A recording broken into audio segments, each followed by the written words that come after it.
The sequel to one of the greatest single-player games of this decade has just been announced. Far Cry New Dawn. It looks to be a very exciting, very fun, fast-paced game set after the collapse, after the bombs dropped. So this game will be post-apocalyptic. It will be a sequel to Far Cry 5, although we will see a new player character. I'm going to get into all those details. What I want to talk about in this video, though, is an up-to-date on everything we know so far about Far Cry New Dawn. Starting off, like I said, with the protagonist. The deputy will not be returning, at least as the protagonist of this game. We may see the deputy, but I imagine not, since the deputy was a voiceless, somewhat faceless character in the last game. It may ruin some of the lore of the game to put a face and a voice to the deputy. But it has been done before. We may see the deputy return. As for the protagonist, though, we know very little about them except for the fact that they will be a new character, and because of this, Far Cry New Dawn will be a standalone game. If you didn't play Far Cry 5, you can still enjoy Far Cry New Dawn, but those who did play Far Cry 5 will get something extra storyline-wise out of Far Cry New Dawn. As for the antagonist, the enemy, the antagonist is going to be a set of twins named Mickey and Lou. They are the leaders of a group called the Highwaymen, who have moved into Hope County. The Highwaymen come across different places across the country in their travels and take everything they can. They're just a group of raiders, basically. And we don't know the actual plot reason we're going after them, except for the fact that they are trying to hurt the people of torn Hope County. I'm not sure if this will be called Hope County anymore or have a new name. It's something we don't know at this moment. For now, I'm just going to reference the map of the game as Hope County. So the Highwaymen move into Hope County, and for some reason unknown to us at this point, they become the enemy of the protagonist, which will be us, the player character.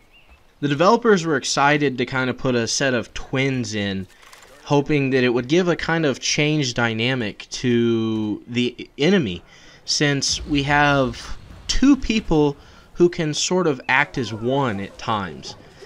Twins are so closely related that they have very similar thoughts. At least some twins do, not all of them.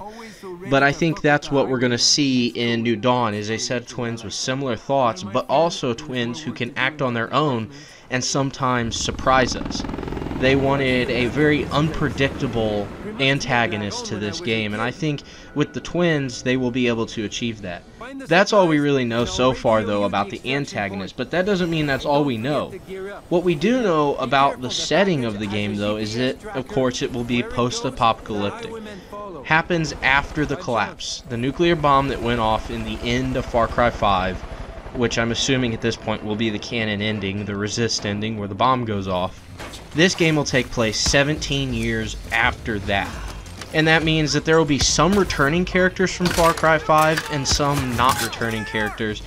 They haven't really elaborated on who's returning and who's not, except for one character who I'm sure we'll all be heart-torn about. I'll get into that here in a second, though, but more on the setting. The thing I found interesting, the developers wanted to take a very accurate setting to a nuclear explosion. The first thing that would happen would be a nuclear winter where temperatures on Earth cool down because of the soot in the atmosphere blocking out the rays of the sun, and Earth would become blanketed in a large-scale, not an ice age, but a large-scale winter. That's why it's called a nuclear winter. Then after that, large winds would take place, pushing sand and dirt out of its normal place, giving us different landscapes. So yes, we're going back into Hope County, but we could see drastically changed landscapes. And we already know about one of them. There will be some sand dunes in Hope County the developers have hinted to. It doesn't look like an open desert, but there will be some sandy areas of Hope County. So apparently some wind from somewhere has pushed some sand and loose soil into Hope County, giving us a little bit of a different environment. But finally, the place that Far Cry New Dawn will take place in is a period after a nuclear explosion called the Super Boom. This is where rain returns, heavy rains return, and they create new life on Earth. And that's why in the trailers we see very lush landscape with a lot of flowers. And the reason for that is developers wanted to put us in a period of a nuclear aftermath that would give us an inviting feel. A lot of post-apocalyptic games aren't really accurate and give us a wasteland feel, i.e. Fallout. And the developers of this game didn't want to take that route. They wanted to give us a very inviting, very nice, beautiful world to enter. And just from the trailers, it looks like it's going to be pretty awesome. I'm excited for that. So at the moment, that's all we really know about the landscape. We don't know what else has changed in Hope County. From the trailer, it appears that Hope County's still there, just it's underneath years of change, drastic change. I think there will be things we'll be able to recognize from Far Cry 5, but they will be majorly different than they were.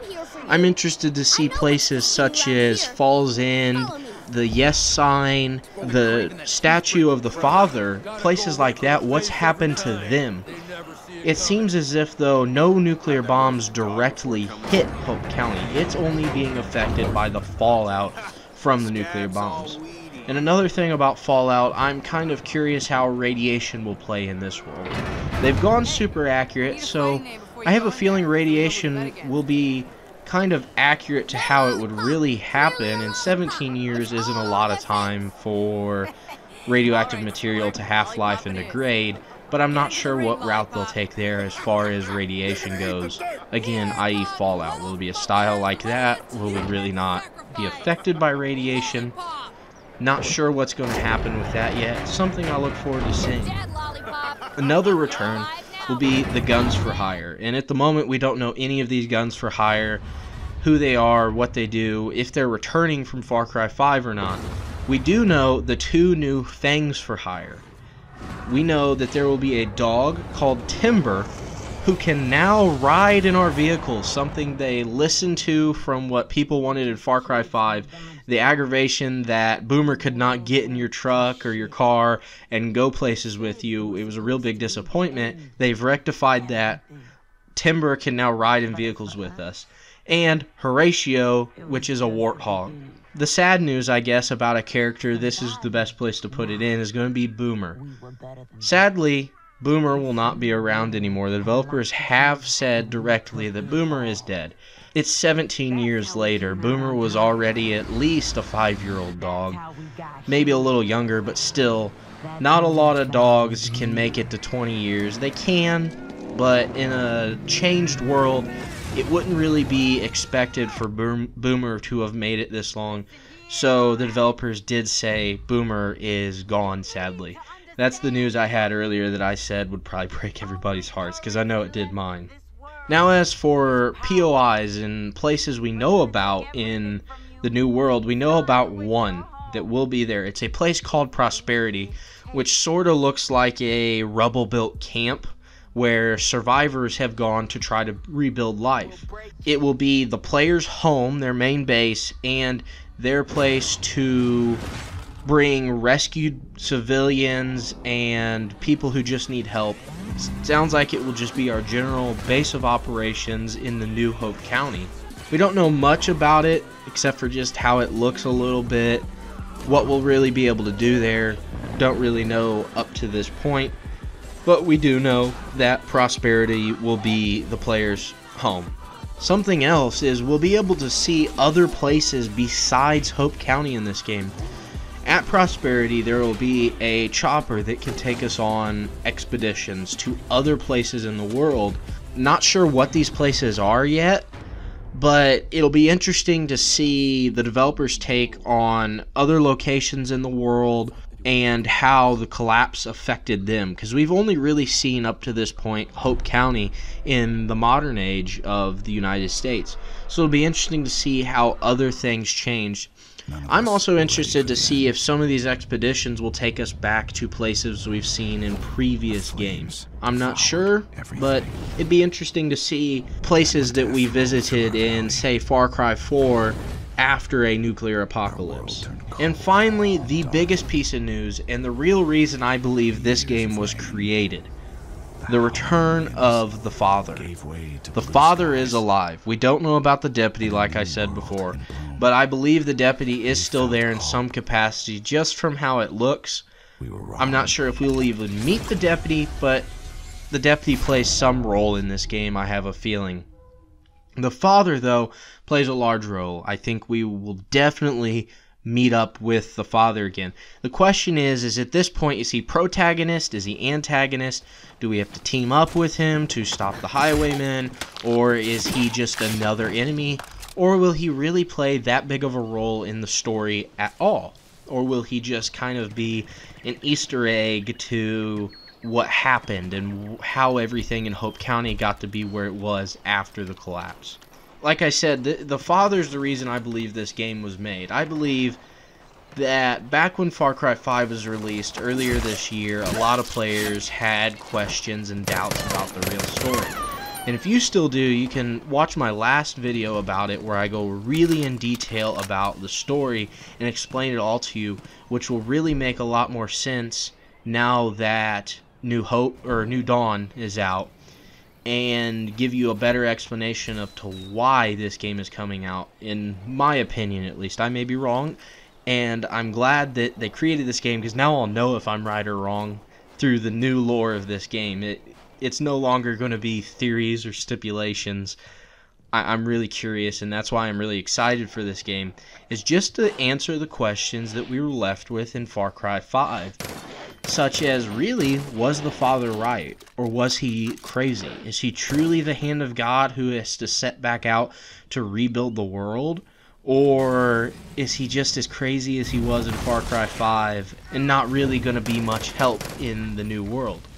It's curious. He does state that he was wrong in one of the trailers and he thought he was leading people to a new world. But it's a trailer, it's not canon. I'm not going to trust it to say I was right, I was wrong. I'm going to wait till the game comes out. I'm going to play it, I'm going to analyze it, and I'll probably make a video about that, but that'll be way in the future. But up to this point, that's pretty much all we know about Far Cry New Dawn right now. If more big pieces of information come out, I'll be sure to make a video on them, but for now, I think we won't see much more information than what we already have until the game's release. And it's going to be a pretty quick release, coming out here in February, just a few months, about 3 months, maybe a little less. Probably about 2, I guess, 2 months. Again, this is the reason I think it's coming out so quickly, is it was a response to Far Cry 5 and players wanting more answers than they got. Now, I don't know if this game was planned, if they knew what they were releasing in Far Cry 5 and planned to release a sequel, or if this sequel is a response to what the players had to say. That's all I really got to share with you guys today. If you enjoyed the video or found it interesting in any way, if you could leave a like, I would really appreciate it. If you want to stay up to date on all Far Cry New Dawn information, go ahead, hit the subscribe button. I also got some good Far Cry 5 videos and some more Far Cry 5 videos coming out soon. Really appreciate everything you guys do for me, and as always, have a wonderful day.